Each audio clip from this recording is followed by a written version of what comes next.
Me da mucho gusto comunicarme con ustedes. Como presidente de México tengo la responsabilidad de informarles sobre mi estado de salud. Ya lo hice, pero de todas maneras, como han habido especulaciones, es importante decirles que estoy bien. Tengo COVID, se me complicó porque me fui a una gira muy intensa que inicié en Veracruz, hubo cambio de clima, fui después a Quintana Roo, estuve en Chetumal, estuve en Cancún, estuve en Mérida y ahí me hizo crisis porque se me bajó de repente la presión y estando en una reunión con ingenieros militares evaluando el Tren Maya y con otros servidores públicos, pues como que me quedé dormido, fue una especie de váguido, hablando coloquialmente, y llegaron de inmediato pues los médicos y me atendieron. No perdí el conocimiento, sí tuve esa situación de desmayo transitorio y por la baja de presión. Querían llevarme en camilla y en una ambulancia al hospital. Le pidieron instrucciones al general secretario. Él dijo de que hicieran lo que correspondía, lo que se necesitara, ¿no? Que me atendieran. Yo no acepté. Los charoleé, les dije, miren, él es el general secretario, pero yo soy el comandante supremo de las Fuerzas Armadas. Entonces, no me van a llevar a ningún lado. Aquí en este sillón me van a atender. Y ya me tomaron la presión, me pusieron 1 litro de suero, me levantaron la presión y ya, afortunadamente no pasó a mayores, no hubo ninguna afectación en el corazón, en el cerebro, en nada. Y ya decidí venirme a la Ciudad de México, me trasladaron en una ambulancia aérea, pero no venía yo en una camilla, venía yo consciente, y así llegamos aquí y escribí un mensaje en Twitter, en Facebook, informando. Sin embargo, pues empezaron las especulaciones, porque pues mis adversarios tienen mucha imaginación y es como decirles ahora, aunque lo tendría que estar repitiendo, decirles el muerto que tú matáis o que vos matáis goza de cabal salud, porque han dicho muchísimas cosas, ¿no? De que me dio un derrame cerebral, de que aquí en Palacio están médicos especialistas de cardiología del Hospital Militar, y no es así. Afortunadamente estoy muy bien, estoy trabajando, ya escribí 2 borradores en estos días de 2 discursos, el del día 1, el Día del Trabajo, y el discurso que voy a pronunciar el día 5 de mayo en Puebla, con motivo de la batalla de Puebla. Estoy bien, me están informando de lo que está sucediendo en el país. Afortunadamente las cosas están marchando en lo económico, el peso sigue fuerte como nunca en 40, 50 años. Es la moneda que más se ha fortalecido en el mundo, que más se ha revaluado, que no ha tenido ningún problema. También es muy buen dato el del día de ayer, antier, de que está bajando la inflación y sigue creciendo la economía, sigue habiendo empleos, se están aplicando en todo el país los programas de bienestar, estamos avanzando también en garantizar la seguridad pública, está bajando la incidencia delictiva, en fin, vamos bien, estamos bien y de buenas. Y bueno, yo creo que el Creador y los deseos que tenemos de vivir nos van a permitir terminar nuestro mandato. Aquí estamos en este recinto, en esta intendencia. Aquí fue donde mantuvieron preso 4 o 5 días al presidente Madero, al apóstol de la democracia, un hombre bueno que fue víctima de una pandilla de rufianes. Y cuando llegamos aquí, creamos pues este museo, se llama Intendencia de la Tradición. Miren, tratamos de reconstruirlo, hacerlo como estaba en esa época, en ese tiempo. Aquí estuvo con José María Pino Suárez, vicepresidente de la República, caballero de la lealtad, tabasqueño, de Tenosique, Tabasco. Aquí estuvieron y aquí lo sacaron por órdenes de Huerta para asesinar a los dos de manera cobarde, cerca de Lecumberri. Bueno, él padeció mucho de la prensa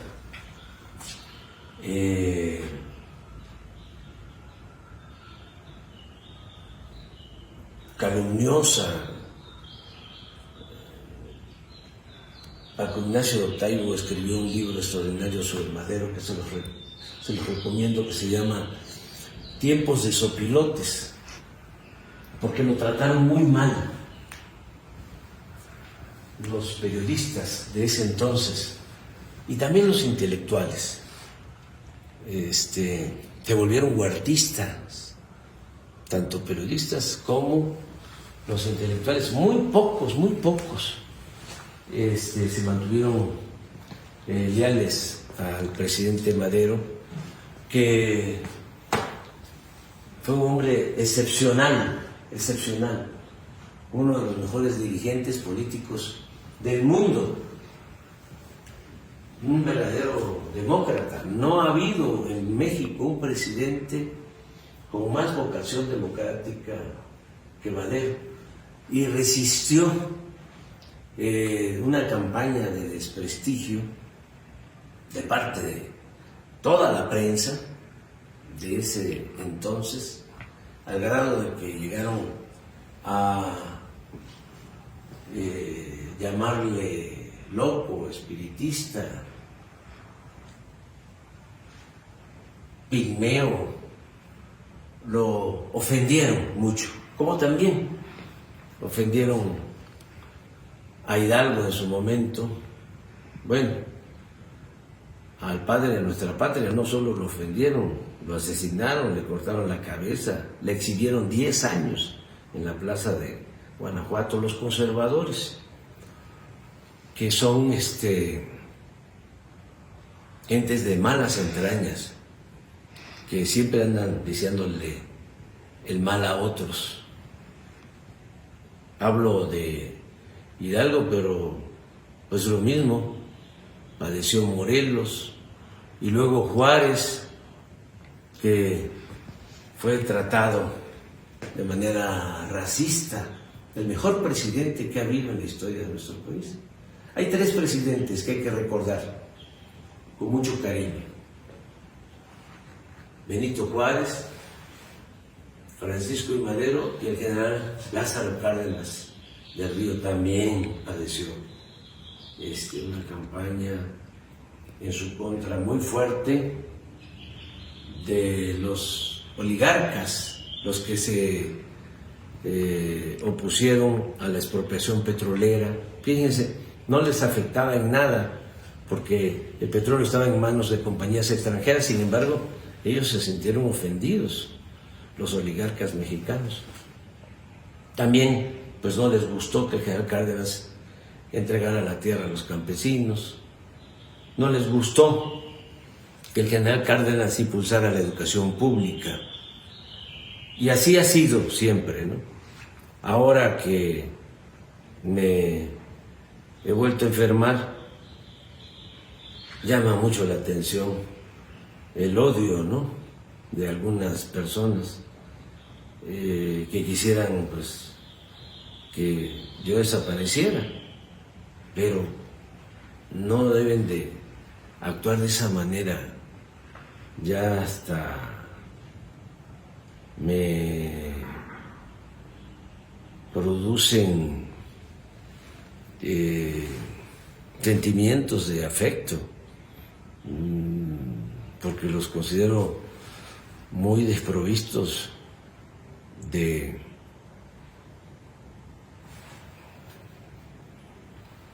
buenos sentimientos, los veo muy solos, muy vacíos, con mucho odio. No deberían de pensar así, no hay que desearle mal a nadie, hay que aplicar el principio del amor al prójimo. Y sí, es impresionante, ¿no? Unos que dicen, ante la falta de información, lo que se sabe, Alarraqui, por ejemplo, un comentarista dice, supe por la hermana de un médico militar que atendió al presidente, que padece de una embolia, de un infarto cerebral. Tengo otro informe parecido, de gente que está hablando de eso. Luego Riva Palacio igual, sí le dio COVID, pero también tiene un derrame cerebral, y lo están atendiendo muchos médicos, y así, y otros hasta quienes ya me dieron por muerto. Me acuerdo mucho de Charrasca. Antes se usaban, para resolver las diferencias, se usaban los duelos. Hubieron duelos muy famosos, por ejemplo, el abuelo de Octavio Paz, Irineo Paz, que era periodista, fue director del periódico Patria, fue un liberal, luchador, de mucha pasión. Entonces entraron en diferencias con un hermano del maestro Justo Sierra, y entonces se retaron a duelo y se nombraban padrinos, y Irineo Paz mató en el duelo al hermano de Justo Sierra, del maestro Justo Sierra, el maestro de América, secretario de Educación en la época de Porfirio Díaz, además mecenas, impulsor de poetas y de grandes escritores de esa época, ¿no? Bueno, pero hay otro caso de un duelo en Peralvillo, donde a un personaje llamado o conocido como Charrasca, lo retan a un duelo y él nombra a su padrino y el otro pues también nombra a su padrino, definen la hora, el día, y el caso es que no se presentó Charrasca a la hora y el día y al día del duelo. Y le dijo al padrino, tú les dices que no me voy a presentar. Y es muy chistoso porque el padrino de Charrasca le dice a los otros, ¿no?, al del duelo y a su padrino, dice Charrasca que no se va a presentar y que lo den por muerto y que vayan y ya, se insultan, ¿no? Entonces, a mí me han dado por muerto varias veces. Fíjense que en política me ha ayudado mucho el que me han dado por muerto. Después de que nos hicieron el fraude, de que nos robaron la presidencia en el 2006, que vino ese sexenio tremendo de García Luna, ya se pueden imaginar. A mí me dieron por muerto, porque decidí recorrer todos los pueblos de México. Entonces, me reunía yo con 10, 20, 30, 50, 100 gentes. A Calderón le preguntaban que sí, qué hacía yo, y decía, pues ahí anda, en los pueblos, se reúne con 3, 4, 5 gentes. Me dieron por muerto, me salvé. Y así, trabajando en las comunidades, en los pueblos, en los municipios, construimos la organización que nos llevó a la presidencia para transformar a México. Este es un movimiento que se ha hecho con mucho sacrificio, con muchas fatigas, desde abajo y con mucha gente, a las que admiro y a las que respeto y a las que quiero mucho. Unos ya se nos adelantaron y a ellos es a los que les dedico esta plática, ahora que estoy con COVID. Que no se preocupen, que estoy bien y que vamos a seguir luchando. Ya saben cómo somos de perseverantes. Nos falta todavía un tiempo y van a hacerse muchas cosas, muchas bellas cosas en beneficio del pueblo de México, de nuestro querido pueblo de México.